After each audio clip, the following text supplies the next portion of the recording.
ನೋಡಿ, ಇವತ್ತು ಮತ್ತೊಮ್ಮೆ ಉಮರ್ ಖತ್ತಾಬ್ ಚಾರಿಟಬಲ್ ಟ್ರಸ್ಟಿಂದ ಇವತ್ತು ತಿರ್ಗಾ ಒಂದು ಅನಾಥಾಶ್ರಮದಿಂದ ಬಾಡಿ ತೊಗೊಂಬಂದರು.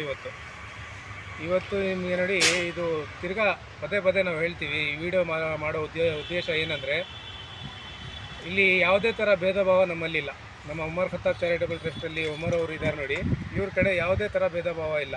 ಇವರು ಮುಸ್ಲಿಮ್ ಆಗಲಿ, ಹಿಂದೂ ಆಗಲಿ, ಬ್ರಾಹ್ಮಿಣ್ಸ್ ಆಗಲಿ, ಕ್ರಿಶ್ಚಿಯನ್ ಆಗಲಿ, ಯಾವುದೇ ಒಂದು ಜಾತಿ ಧರ್ಮ ಆಗಲಿ, ಇವರು ಏನು ಮಾಡ್ತಾರೆ ಅಂದರೆ ಅದನ್ನು ಕ್ರಿಯಾಕ್ರಮ ಮಾಡ್ತಾರೆ.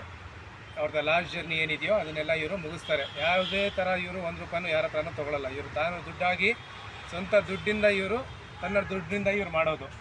ಇವರು ಇದು ಎಲ್ಲಿಂದ ಮಾಡ್ತಾರೆ ಅಂದರೆ, ಇವ್ರದ್ದೊಂದು ಅಂಗಡಿ ಇದೆ, ಅಲ್ಲಿಂದನೇ ಇವರು ಸಂಪಾದನೆ ಮಾಡಿ, ಮಲ್ಲೇಶ್ವರಮಿಂದ ಇವರು ಅಂಗಡಿ ಇದೆ, ರೋಡ್ ಸೈಡಲ್ಲಿ ಫುಟ್ಪಾಟಲ್ಲಿ ವ್ಯಾಪಾರ ಮಾಡೋದು.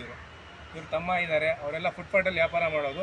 ಅಲ್ಲಿಂದ ಮಾಡಿ ಏನು ಸಂಪಾದನೆ ಮಾಡ್ತಾರೋ ಅದನ್ನೇ ಇವರು ಏನು ಮಾಡ್ತಾರೆ, ಒಳ್ಳೆ ಕಾರ್ಯಕ್ಕೆ ಖರ್ಚು ಮಾಡ್ತಾರೆ. ನಾವು ಏನು ಬೇಡ್ಕೊಳ್ತೀವಿ ಅಂದರೆ, ದೇವರಿಂದ ಮನುಷ್ಯರನ್ನ ತುಂಬ ಚೆನ್ನಾಗಿ ಇನ್ನೂ ಜಾಸ್ತಿ ಕೊಡಲಿ, ಆದಷ್ಟು ಇವ್ರಿಗೇನಿರೋದು ಸಪೋರ್ಟ್ ಮಾಡಿ, ಅಷ್ಟೇ ಕೇಳ್ಕೊಳ್ಳೋದು. ಮತ್ತು ಇಲ್ಲಿ ಇನ್ನೊಬ್ಬರು ನಮ್ಮ ಮೇನ್ ಚೇರ್ ಏನಿರೋದಂದರೆ ಹುಸೇನ್ ಶರೀಫ್ ಅವರು ಅಂತ ಒಬ್ಬರು ಇದ್ದಾರೆ. ಇಲ್ಲಿ ಮೈಸೂರು ರೋಡ್ ಬರೇಲ್ ಗ್ರೌಂಡಲ್ಲಿ ಇರ್ತಾರವರು. ಅವರು ಮೇನ್ ಇದರಲ್ಲಿ ಟ್ರಸ್ಟ್ ಬಂದು ಉಮರ್ ಖತ್ತಾಬ್ ಚಾರಿಟಬಲ್ ಟ್ರಸ್ಟಿಂದ ಇದನ್ನು ಕಾರ್ಯ ಮುಗಿಸ್ತಾರೆ.